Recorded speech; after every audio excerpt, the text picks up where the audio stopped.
This video is sponsored by Aura. Apple has a lot of products to release before the end of this year, and way too many to fit into one event, which is why Apple will not only be hosting one event in September, but will also likely hold a second event this year in October. So for this video, I want to go over why I believe we will have two Apple events before the end of this year, and what products we can expect Apple to announce at each event. But before I go over that, let me ask you a very important question. What are you doing to protect yourself? Because if the answer is nothing, then I highly recommend you check out Aura. Aura continuously monitors the dark web looking for your emails, passwords, and social security numbers, and sends alerts fast to your phone or email when they find anything. Aura also provides near real-time alerts on suspicious credit inquiries, like if someone was opening a loan or a credit card in your name, and they automatically send requests on your behalf to the data brokers to remove your information and help you reduce the amount of spam and robocalls that you receive. Those are so annoying. I get them like almost every single day at this point. And Aura is packed with a lot of features to keep you safe, like a VPN, which allows you to stay anonymous online and keep your browsing history personal and encrypted, and also antivirus software, which will block malware and viruses before they can infect your device. Identity theft is just so common, and there's a new victim every 14 seconds, and it costs the average victim over $1,000, meaning that in just the short time that I've been telling you about Aura, it's likely that about 4 of you have had your identity stolen. So do the smart thing and protect your family and yourself from identity theft at aura.com/gregsgadgets to try it out for yourself, because if you sign up right now, Aura is giving you a 2-week free trial with my link. So see for yourself how many times Aura finds you or your family members' personal info on the dark web. And if you do sign up, let me know in the comments below, because it doesn't hurt to check, and I really want to know if Aura helped you find any compromising data on the dark web. And thank you to Aura for sponsoring this video. All right, so first of all, Apple's usual September event is pretty easy to predict, because this is the event that Apple basically holds like clockwork, and the star of the show is always the brand new iPhone. So for this year, we can obviously expect a new version of Apple's AirPlay router.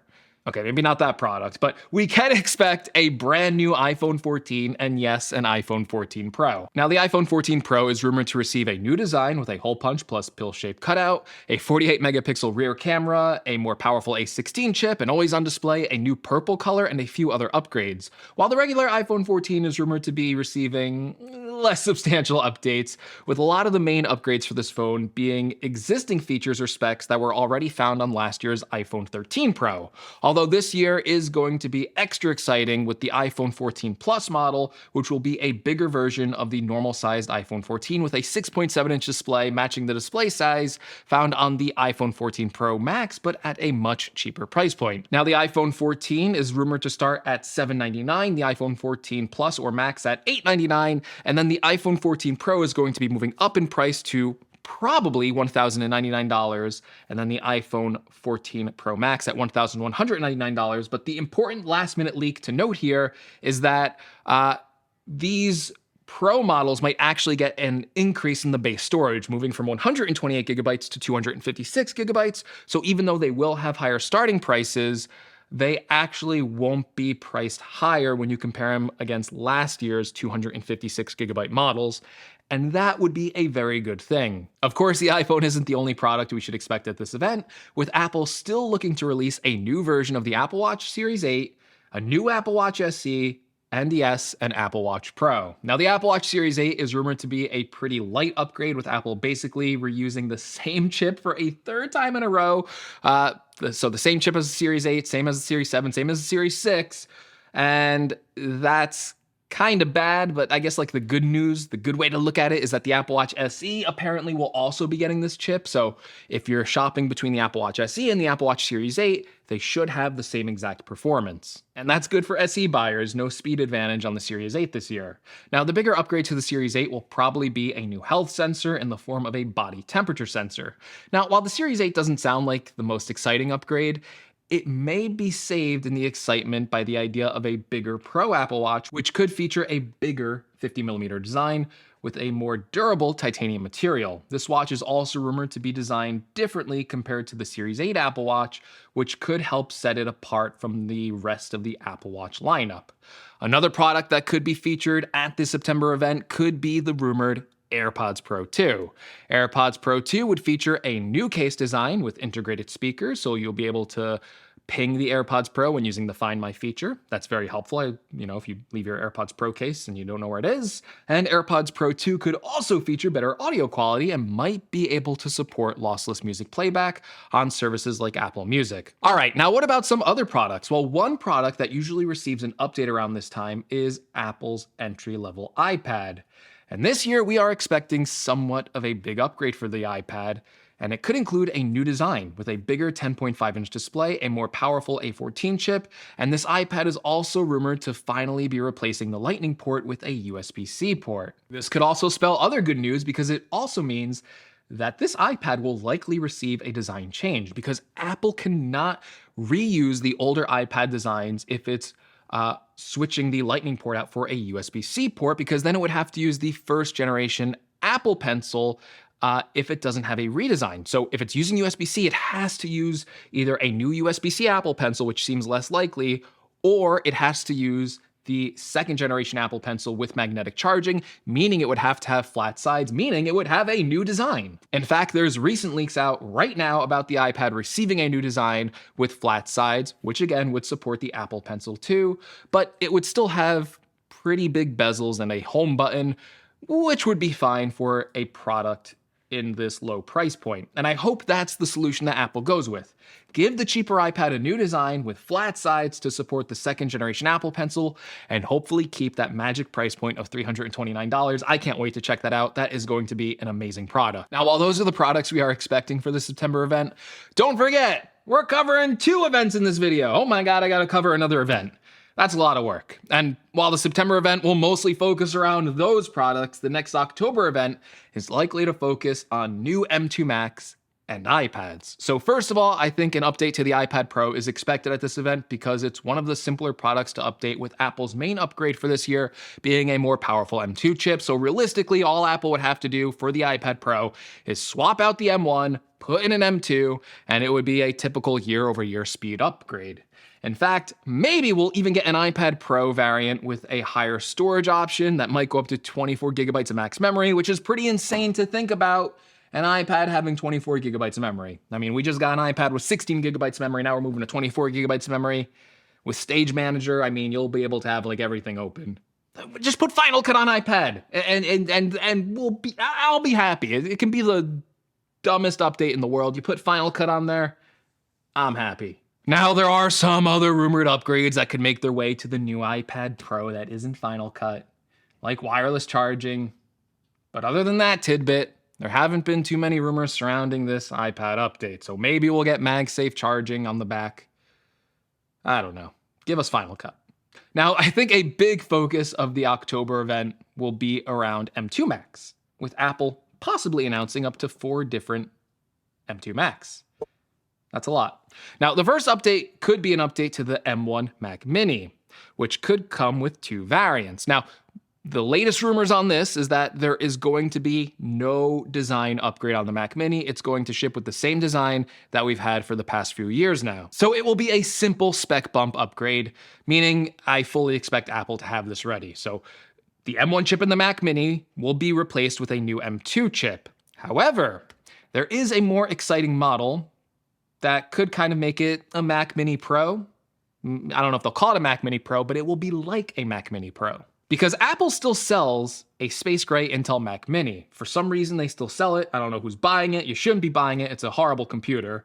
But it is rumored to be getting replaced with a higher end version that would have maybe more of those ports and support, more importantly, an M2 Pro chip. The M2 Pro chip would be a beefed up version of the regular M2 chip and could support up to 12 CPU cores and up to 19 GPU cores, which would give it a nice boost over the older 10-core M1 Pro chip, because it would have an additional 2 more cores on top of the power boost that the M2 chip already received. So not only will it be faster in single core performance and faster in multi-core performance with those 10 cores, but the 2 extra cores will boost that multi-core performance even higher. So a new M2 Mac Mini and an M2 Pro Mac Mini That would be pretty exciting.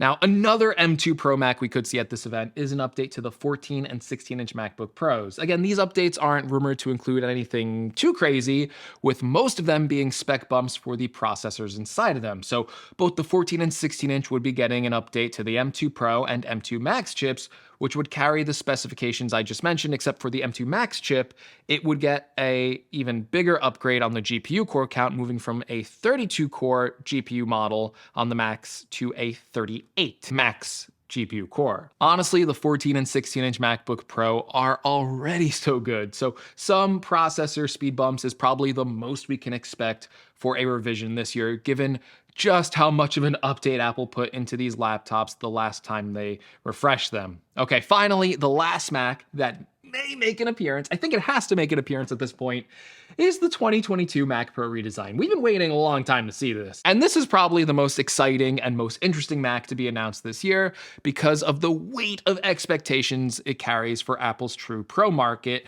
And it will be interesting to see if Apple continues to ship this in a big desktop tower form factor with areas for expansion and upgradable components like graphics cards or storage, or if the architecture of Apple's silicon will be so locked down and so unupgradable, like every other Apple Silicon Mac that preceded the Mac Pro, that it's just gonna be a big box with nothing you can change inside of it. Personally, I'm not sure what route Apple is going to take here. There's been very little lack of updates or rumors on this Mac Pro, but I hope that they allow for some upgradability because this is targeted towards a much different market than any of their other computers, and I really think making it upgradable in some way would meet the higher end users, especially if they're spending $6,000 or more on a machine like this. Because we already have the Mac Studio. It's unupgradable. It fits the needs for a lot of Pro users that fall below the Mac Pro, so I think the Mac Pro should be special. Now, one interesting thing about the 2022 Mac Pro is that it will also be introducing a new Apple Silicon chip to go inside of it, and this is rumored to be 2 M2 Ultra chips put together, which is technically 4 M2 Max chips, and this would net the new Mac Pro as much as a 40-core CPU design. And rumors are currently saying that this Mac Pro could have as many as 128 GPU cores, if not more. And honestly, that amount of power just sounds insane to me. As someone who already uses a Mac Studio with an M1 Ultra chip, and that is already overkill for what I use my computer for, putting 2 of those together just sounds absolutely insane. I have no idea who could take advantage of this computer. Someone with a lot of talent, not me. But I just can't wait to see what this thing looks like, and I just can't, people always complain, benchmarks. I just want to see the Geekbench on that. Like, what? That thing sounds insane. But so far, those are all the products that I expect to drop at Apple's dual fall event. The first taking place in September, and the second, I think, taking place in October. But let me know what you think in the comments below. Are you excited for either of these fall events, and what Apple products do you plan on picking up at the end of 2022? As always, if you found this video informative, be sure to leave me a like. If you want to see more, make sure you subscribe to the channel. I always appreciate the subscriptions. And as always, thank you so much for watching. Really appreciate you making it to the end of the video. So take care, everyone. Hopefully, I'll see you in the next one. Ooh, 2 events, covering 2 events. That was a lot of work. I'm tired, okay? I'm sleepy. I'm taking a big old nap after this. Let me know in the comments below if you're gonna take a nap. I'm taking a nap.